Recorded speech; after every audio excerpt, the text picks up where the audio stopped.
Yes, of course. Hi, everyone. I'm Maria Zavala. I work on the U.S. customer engagement team. I do paid media, but our team is also known as McMedia. We're the only team that has a Mick in front of it. So, yeah, it's fun stuff. Nice. I'm Jeff Katz. I'm the U.S. head of verticals at Roku.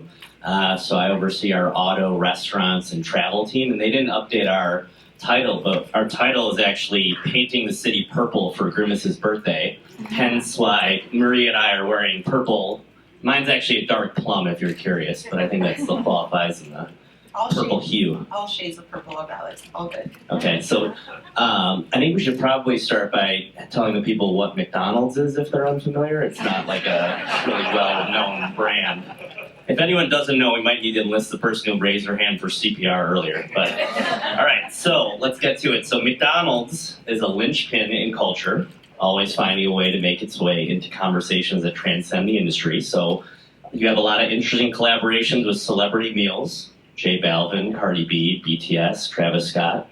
So given the fact you're a celebrity, what is the Maria Zavala celebrity meal at McDonald's? Okay, I'll try not to take up too much time. I could probably talk about this for like half of the time that we have up here. But so if you're familiar with our app, there, at least in mine, because we know our customers and we know what they like, I always have a BOGO spicy McChicken deal offer. So I get that.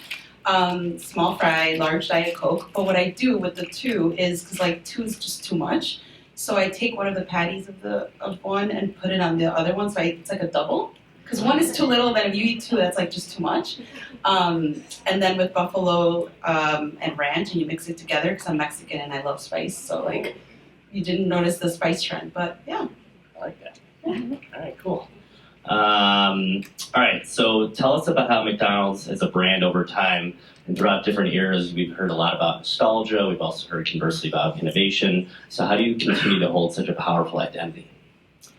Yeah, I mean, I think that we talked about this a lot today, just like with brands, you have to continue to just reinvent yourself and like really assess where you are at a certain point in time and like figure out, is this working? And I will say for McDonald's, just if you think about 2017 or just like pre-2017, I think our focus was a lot more about like menu and limited time offers and products and just more honestly brand focus. Whereas I think the biggest pivot that we've seen in the last few years is just pivoting to a more fan-focused approach. So that's where, and I know Lene earlier was talking about our fan truth strategy, but that's really where it shifted to thinking about how do we put our fans first, and we really take these fan truths to then help inform all of the work we do. Because like I work on media, but you can say that we do fan truths with media, we do it with creative across the board. And I think the really cool thing about fan truths is that they're so universal yet so specific. I think that like my favorite one that's more universal, but it's like when the cheese sticks to the wrapper and you're like, okay, but you have to like scrape it off and eat it. Like you're not just gonna leave it there. Like that's awesome. But then again, from like a cultural perspective, there's the fan truth around like when, just language barriers, like you go through the drive-through and like sometimes the kids are the ones that order for the parents, and I think that I was like, whoa, that like hits really hard. So I think things like that, it's just such a fun ground to play in with the fan truth strategy. But again, I think that like continues to evolve over time as we think about culture and how it continues to change. Yeah, I used to get in an argument with my sister because I would take my fry before she could get to the cheese on the wrapper. I'd scoop it up with the fry. We're good now, but she didn't really like it at the time. So we talked a lot about fandom today and building fandom, and as we talk a little bit about our work together, that's going to be a focal point. But how do you let the fans, and obviously McDonald's has tens of millions of rabid fans, how do you kind of let the fans and how you speak to them guide what you're doing? Yeah, I mean, I think when we think about we talked about data a lot today too. So I think part of it is like it's twofold. One, we can use data in so many different ways, but it's like listening, what are those like conversations that are happening? And then when you do have that, it's like giving them a little bit of room to then take it and make it their own. So it's kind of like planting the seed. And then I know we're going to talk a little bit more about this, but like how do you use the insights and then give them enough room to then like make it theirs? I think especially with McDonald's, has such legacy and such of a there's just so much to make your own. we don't need to do a lot. Like we could do a little bit just to leave it there, and then we know that our fans are going to run with it. Yeah, like everyone has their own personal experience with Right, McDonald's exactly. that can make it relatable. Yep. So, and a lot of times you've been a first mover in the marketing world. So our whole premise here of Grimace and painting the Roku City purple, but you were the first brand to work with us on that. So what have you learned about being first to market that you think would be helpful? Because it does come with its challenges. Yeah, I think the first thing with first to market, because it sounds so cool, right? Like we're like, first to market, let's do it. It sounds shiny, but there's a lot of things you have to think about. I think, again, leading with a fan, like you have to ask, does it actually, not just because it's first, but like, does it actually make sense for our customers? Like, does this feel authentic? Does this feel natural? And then also just like, there's also a lot of risks. I don't know if, like, I don't think we talked so much today about legal, but like, we always, in our so we talk about Brian from legal and like all of the things, but legal, they're such an important partner, right? Because they also, like, when we think about innovation and just being first, like, we do need to bring them along. We do need to kind of think about all of the different considerations. But again, I think it's just like thinking about it from the perspective of like, is our fan going to enjoy this? And again, as someone who places ads that a lot of people talk about, like ads in general being annoying, like you need to think like, how can I surprise them in a way that advertising doesn't feel like advertising? And I think that's a big lens of how I personally evaluate a lot of the opportunities. I mean, this is the last panel today. Should we talk more about legal? It seems like a fun I'm good. subject. No, let's move on. All right, if you change your mind, I'm here for it. So, so we talked a little bit about at least my personal experience growing up with McDonald's, and I think everyone in the room, as well as your fans and customers, have. But the same can be said about sitting down with loved ones to watch a movie, for example. So how does McDonald's tap into the nostalgia of the moments that you guys are creating every single day? Yeah, I think I love that what you said about just like the memories that come with food or those just associations. I think for McDonald's it's interesting because our strategy isn't nostalgia. Like we don't have a strategy that's nostalgia. It's rooted in fan truths, but because you have a brand that inherently just has so many memories and so much nostalgia to it, that is why all of these ideas lean more nostalgia, because it's like we're listening to our fans and like what's important to them. So I'll give you a good example of just like nostalgia and one of the actually the campaign we worked on together, but last June where we celebrated Grimace's birthday, right? And I think that one it leaned into this idea of like people remember their birthdays at McDonald's. It was such an important part of that. However, not everyone got to experience it. Like there's a lot of, Gen Z now, they're like, wait, there were birthdays at McDonald's? What are you talking about? So there's that FOMO of like, just imagining what that would be. And I think that's why that campaign was so awesome, because all we did was provide a meal with a purple shake and like centered it around Grimace, but they really made it their own. And that's kind of when we were talking about of like sharing the pen with our fans. Like they just took that pen and like ran like that Grimace shake tray. I don't know if you guys are familiar. I don't really want to talk about it too much, but I mean, it was just like that wasn't us. Like that was all them. And I think that's a good example of like, how do we go from birthdays to like that? Yeah. So yeah. That's great. So you mentioned Gen Z, which is a good segue to the next question we had. So how does a brand like McDonald's interact with Gen Z? Well, I think it's interesting because I love the conversations around Gen Z today. I think we talked about it a lot, but I love that we also talked about like Gen Alpha, because I'm like, we always now talk about Gen Z as such a new generation. I'm like, this is like feels old now. Like now it's Gen Alpha, but anyway, so Gen Z, I think what I personally feel like love and feel energized by is how authentic it is. Like I love what we were talking about earlier, just like how you can be like punk, but yet like girly and all of these things. I think that is amazing. And I will also say like the BS meter with Gen Z is just different, right? So like as advertisers, we have to find a way to be authentic. Like we can't just make these assumptions anymore. So I think the other cool thing about just like when we think of Gen Z, we like to think about it as like, how do we dive deeper into subcultures and really understand fandoms around the subcultures to then be able to scale it out. So we think about it from the perspective of like bonfires or campfires to fireworks, right? So I think a good example of this is our latest campaign that we did in March, which is McDonald's, and we like flipped the M upside down, and that was more of a nod and a way to honor the anime community that like McDonald's is one of the biggest bootlegged brand. So anime fans got it and they loved it. They're like, oh my god, like you see us, like. And then there were so many people, like if you Google, there's like Reddits of like, what is McDonald's? Why did McDonald's like flip the arches? And I think that's really cool too, just to like, if people that don't already know about it, then they get to learn about it and they're curious. I don't know if anyone else caught this, but you locked eyes with me when you said BS meter, but we can address that one. As a sales guy, we can address that one a little bit later. We haven't, it's something funny, but you and I are going to go off script a little bit to what we talked about earlier, which was we haven't talked a ton today about like paid media and how media fits into the overall strategy. Because of course creative matters. You got to have the right messaging, but also ensuring it goes to the right person. So how is your team thinking about where you show up from a media perspective as well?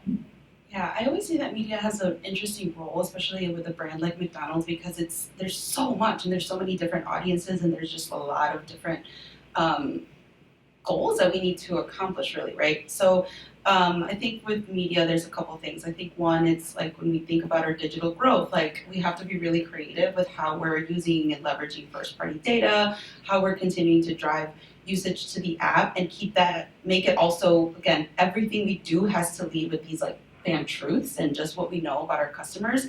So doing that, but then on the other side of things, really staying on top of culture, partnerships, innovation, especially when we think of McDonald's and our role in culture, it's finding those spaces to innovate that, again, doesn't feel like advertising. So media just really spans from like, and again, we don't like to categorize like performance versus brand. I think it's just like brand performance, but just how we do it across the different audiences, and just how we're using these learnings to like continue to evolve. Well, it's a good segue into the campaign we're going to talk about, or I should say Fireside Chat, because we got the info in late about painting the Roku City town purple with Grimace. But as you think about how linear television has obviously evolved and now has made way for the streaming era, my counterpart Rebecca did a good job on the salesmanship of Roku, earlier leading streaming platform. Thanks for covering all that for me previously.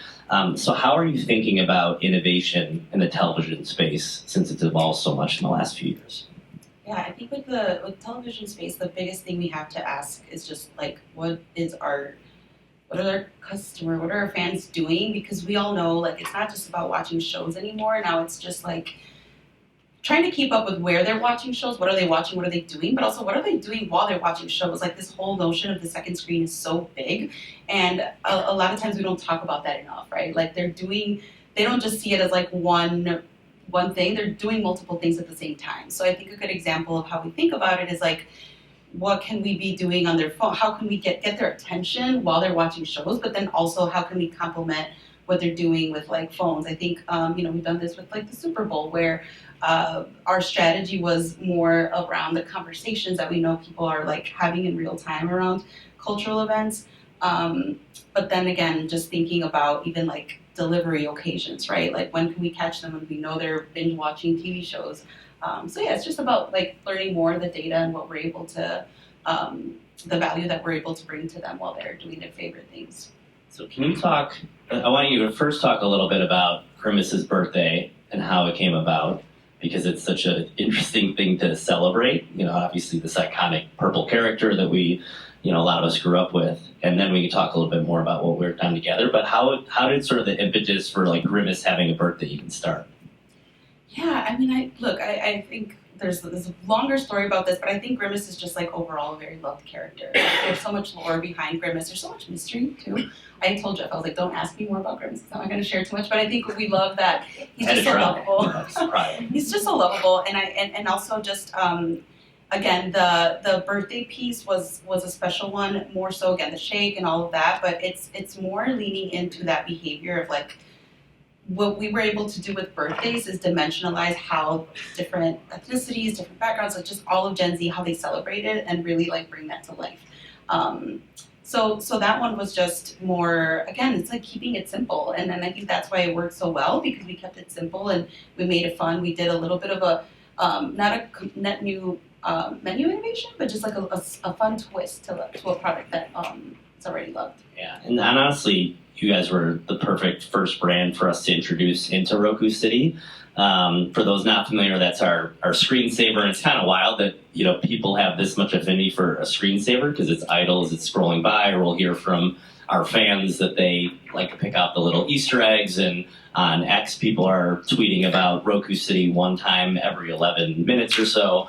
And so one of the things I appreciate a lot about Maria and her team is also their humor. So we asked Maria after it ran, how much of this is the iconic Roku City screensaver, our salesmanship, and how much of this is because Grimace is purple and Roku City is purple, and she said about 90%. So sometimes it's about just being at the right place at the right time. 95%. Oh, just keep twisting that dagger. But nonetheless, I think what was so impactful was that we actually found through a third-party brand study when we surveyed all of our customers, they actually had a 10% higher affinity for McDonald's in Roku City than without it being Roku City. And seeing some of the social media response, there's people asking, like, I'm doing a bachelor party at Roku City, does anyone know a good restaurant?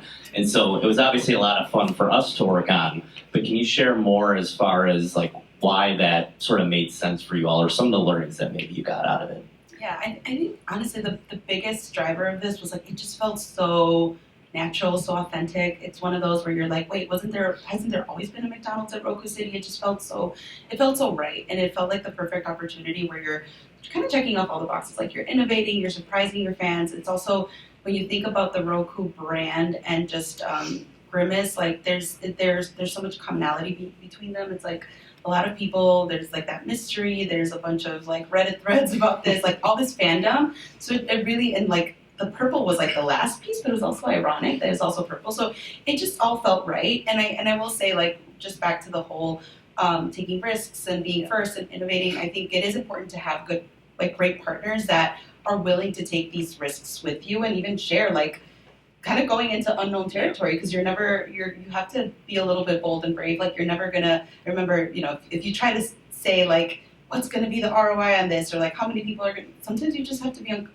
okay with not knowing, and just taking these risks, because again, if you keep putting the experience of the fan first, like we're hoping everything will follow. Yeah, I thought the last panel made a really good point about not just disrupting or being disruptive for the sake of being disruptive. And I think as we approach this partnership together, it was, will this be something that's additive to the experience for both sides, and not just, hey, we're going to put a restaurant and a screensaver. So what have you learned from your role you can share with other marketers here in the room today as they look to foster brand love?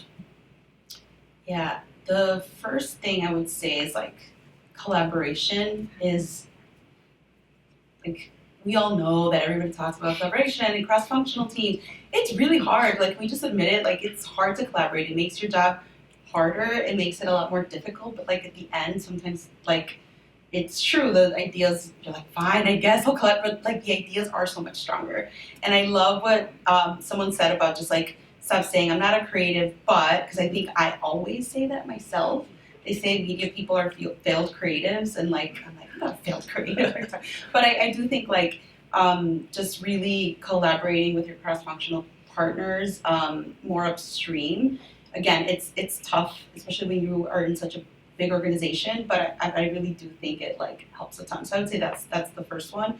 The other one is something our VP of brand content said once, and I thought that was just really, really great when she said, like, don't ask, will it work? Ask, like, is this true? And I think that's really a good way of thinking just in general with anything you try. It's like, it just gets you out of that mindset of thinking about like performance and that, because it's just like, is it true? And leading with insights and really getting into our fans' perspectives in their world. I thought that was really, really cool.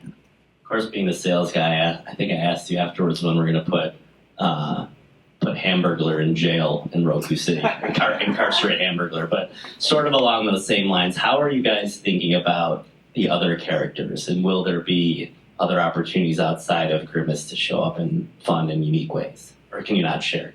Well, I think that the characters, it's fun because yes, like depending on what's going on, like we'll use them in very strategic ways.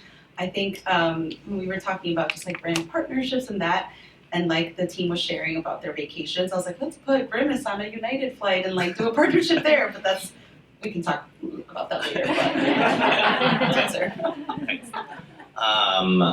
I think that's all the questions I had, actually, if we want to open up to the room or if everybody just wants to go have drinks. I don't think we'll be offended, but.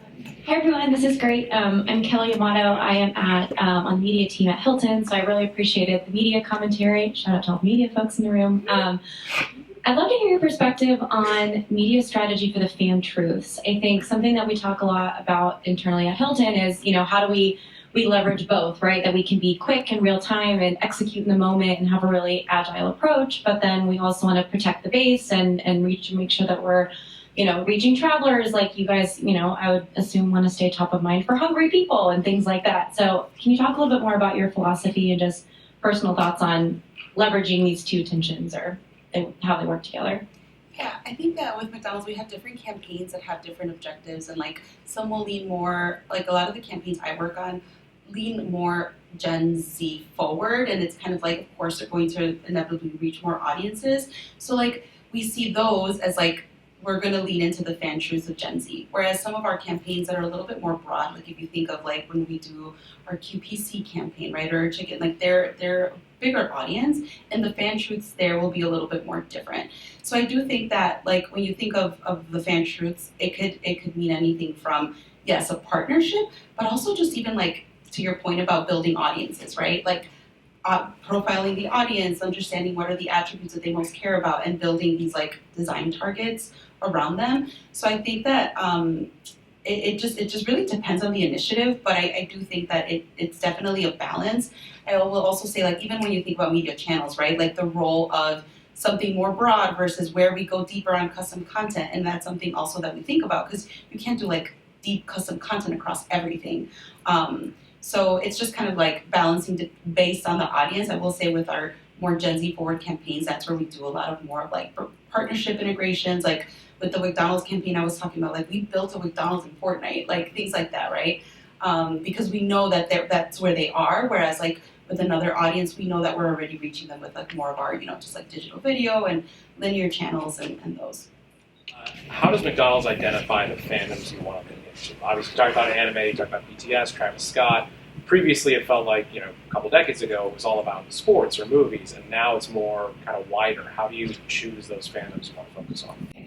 Yeah, I can give you a little bit of perspective, just like my experience on the team. I think it comes from a couple different ways. I think one is like, we do a lot of course, social listening, and just like understanding what our fans are saying out there. I think the other thing we do is we partner, with all of our media partners, even like from a data perspective, like we also understand what's going on with their audiences. So we're always asking, like, we work with TikTok, like what's going on, what are people saying there? So I think it's more about understanding like what people are talking about and then we do the research, right? Because even with anime, like people might think it's such a niche interest, but if you look at the stats, it's like, I don't know, a really large percentage of Gen Z is actually like, they're actually anime fans. So I think it starts with like, what are we hearing? And then we kind of try it out to see if it's scalable, just depending on the target that we're trying to reach and go from there.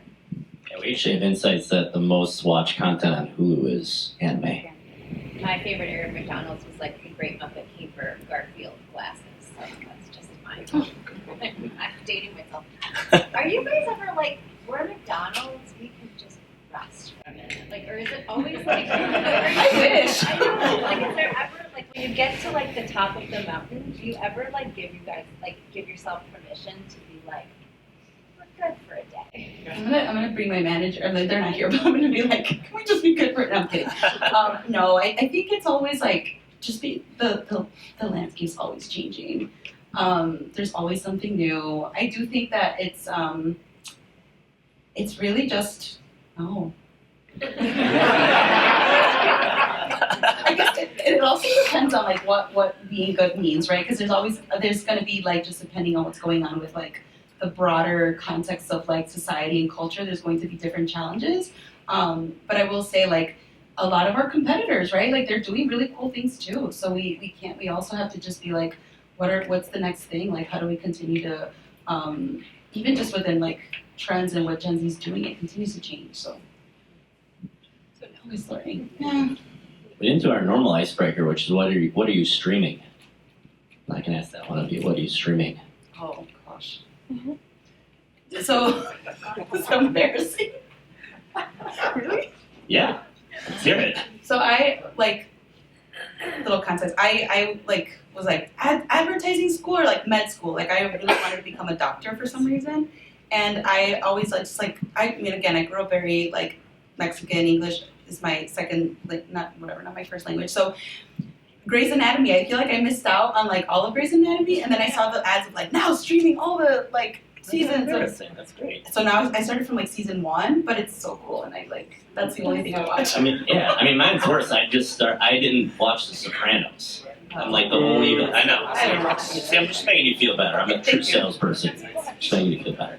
Who knows? Do we have time? Should we cut it, or do we have any other questions?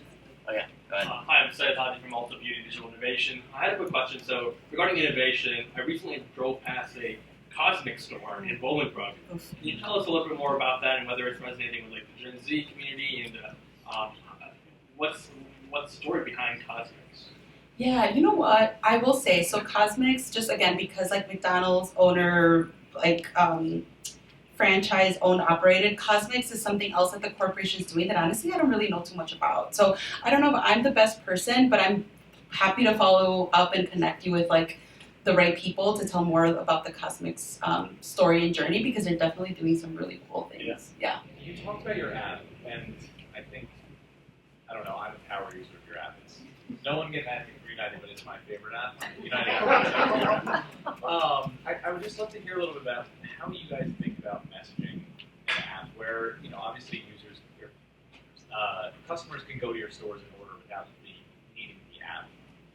People can book flights without necessarily needing our app. So I'm just curious about your strategy about how do you attract new app users when you have such a productive and useful app that can really enhance the experience. Yeah, I think a big part of that is the messaging around the value that we bring to customers with the app, and making it even that leaning into some of the realities of what we know about them and the use cases for it, and the storytelling around that I think has really helped, because you can't rely on just offers for that. I think part of our strategy is twofold. Again, we do want to get app users and do more of quick sign up strategies, but we also have campaigns that talk more about the storytelling of why the benefits that they would get using the app, the personalization, all of that.